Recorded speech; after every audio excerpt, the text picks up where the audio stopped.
Hey, this is Will Wheaton. You are listening to Radio Free Decipher. Hello everyone, welcome to another installment of Radio Free Decipher. A little bit of an unusual one today. I'm going to be flying solo. Kyle has taken a few days off, personal time, and I don't have any interviews for you today, so I hope you all like the sound of my voice, because that's about all you've got this time. I do have a little bit of news to share with you. First up, we're going to talk a little bit about the digital deck launch of Star Trek CCG. Have a little bit of Jedi Knights news to share with you, and I'll close off with a little more gossip about Voyager, since people seemed to enjoy that last week. So first up, digital deck. That's really the big news this week, and we're very excited that we have been able to launch the Star Trek CCG in the digital realm. That if you haven't checked it out yet, you really should take a look. There are links to the site going there. The address is StarTrekCCG.Decipher.com/ST, and that will take you to the Star Trek Online CCG site.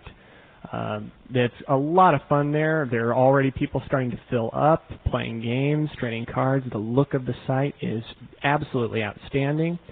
Play testing was a success, and there's still probably some growing pains in the early days.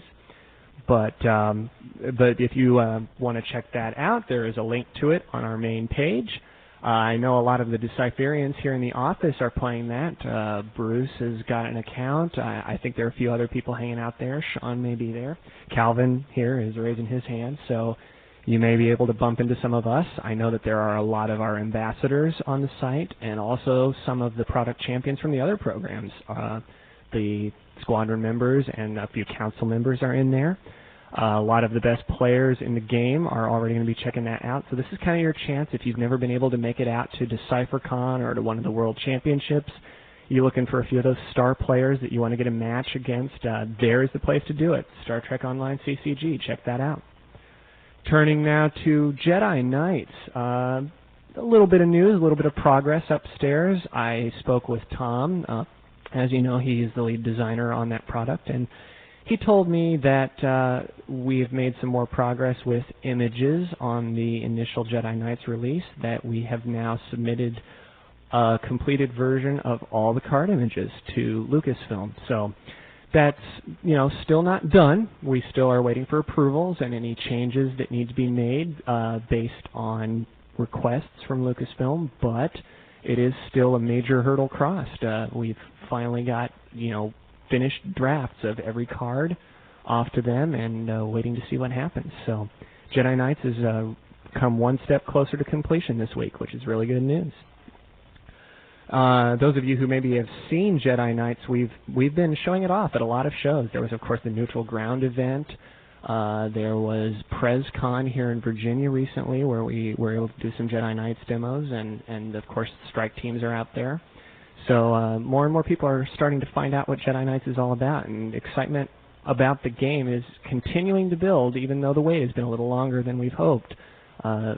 People are really enjoying the game format. It's really a different flavor from Young Jedi and even from the original Star Wars CCG. So if you have not yet had a chance to play Jedi Knights, keep your eyes peeled. There are opportunities popping up everywhere all the time. We will turn lastly to Voyager. I've been working pretty solidly with Bill on Voyager all this week, and we've had a few major philosophical shifts this week. We have decided, and I know this is going to be interesting to some people, who we had previously announced that there would be more non-aligned cards in this set than in any set that we've done to date, that there were going to be no new affiliations coming in the Voyager set. And after a few rounds of playtesting, seeing how some of the cards worked in the environment, we have decided to go back on that and change our minds. The Voyager set is now going to feature 3 affiliations. It is going to feature, of course, Federation cards. That's going to be Janeway and all the crew of the Voyager. And we have decided that the Kazon and Vidians are going to be their own affiliations. So this does mean a little more variety in what you can play. You can now get together your true Kazon deck, your true Vidian deck, as opposed to factions of the non-aligned, which is kind of the direction that Kazon and Vidian had been going before. We had to do a lot of soul searching about making this change because, of course, poor Kathy McCracken, major recall, had been interviewing us, getting information for an article that will be appearing in Scry magazine shortly, in which we told her, oh yeah, there are going to be no new affiliations, it's all going to be non-aligned, and she went and wrote her article based on that, and now Bill made us go back on it. In fact, he told me that I could blame the whole thing on him, so there you go. But it actually is going to be for the best, I think. The game doesn't get a whole lot more complicated even when you're adding new affiliations, and I think it makes it even more appealing to new players. You know, you get very distinct look and feel of all these cards. Yeah, it helps the flavor of the Vidians, helps the flavor of the Kazon that much more when they've got their own look that's different, not like non-aligned. So there you go. You've heard it here first. 2 new affiliations to play with in Voyager. In a way, we still may have more non-aligned cards in this set than in any of our recent sets. There's actually still a significant number of personnel that are going to remain truly non-aligned. And it's still just a little too early for me to start mentioning names, but I can say that some of the more distinct players that are in, by players I mean characters that you see in Voyager, they are going to be represented in this set. There are, as we've said before, going to be starter decks. Those are going to be emphasizing the warp speed format.